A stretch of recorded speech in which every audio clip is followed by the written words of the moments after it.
ज्योतिरादित्य सिंधिया को लेकर कमलनाथ ने दे दिया जवाब। अब ये जवाब ज्योतिरादित्य सिंधिया को लेकर क्या है, किस चीज को लेकर ज्योतिरादित्य सिंधिया को लेकर बड़ी बात कही कमलनाथ ने, मैं आपको बता दूं। दरअसल कमलनाथ जो है भोपाल में मीडिया से मुखातिब हो रहे थे और चूंकि ज्योतिरादित्य सिंधिया जिस तेजी से मध्य प्रदेश की सियासत में उभर रहे हैं बीजेपी में जाने के बाद, कांग्रेस छोड़ने के बावजूद भी, तो कमलनाथ से यह पूछा गया था कि ज्योतिरादित्य सिंधिया जो हैं वो कांग्रेस के लिए कितनी बड़ी चुनौती है आने वाले वक्त में। तो सुनिए कमलनाथ ने क्या जवाब दिया, ये सुनिए। जनता डिसाइड करे, मैं चुनौती मानूं, जनता डिसाइड करे।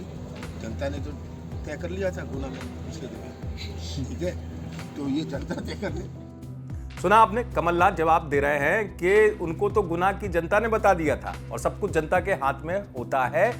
दरअसल कमलनाथ के इस बयान को तंज मानिए आप ज्योतिरादित्य सिंधिया को लेकर, जिसमें वो सीधे तौर पर यह कहते हुए नजर आए कि ज्योतिरादित्य सिंधिया तो गुनाहों से ही चुनाव जीत नहीं पाए थे, पूरे मध्य प्रदेश में वो कांग्रेस के लिए कोई चुनौती नहीं है। दरअसल मध्य प्रदेश की सियासत में ज्योतिरादित्य सिंधिया के जाने के बाद कमलनाथ जो हैं उन पर सवाल उठते रहे कि सरकार इसलिए गिरी कि कमलनाथ के अपने व्यवहार की वजह से ज्योतिरादित्य सिंधिया जो हैं वो कांग्रेस छोड़ने को मजबूर हुए थे।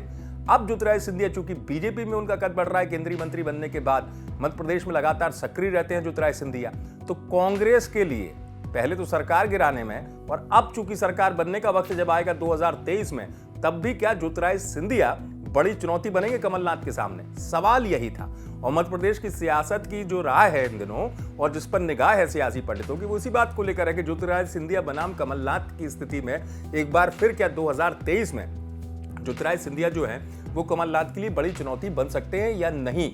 यही वजह है कि कमलनाथ सीधे तौर पर ये संदेश देना चाहते हैं कि तब भी उन्हें कोई फर्क नहीं था कि ज्योतिरादित्य सिंधिया चले गए थे, भली सरकार गिर गई थी, और अब भी उन्हें कोई फर्क नहीं है क्योंकि उन्होंने कह दिया कि गुनाह की जनता ने ही ज्योतिरादित्य सिंधिया को नकार दिया, इसलिए ज्योतिरादित्य सिंधिया को कमलनाथ कोई बड़ी चुनौती नहीं मानते हैं। आप देखते रहें एमपी तक।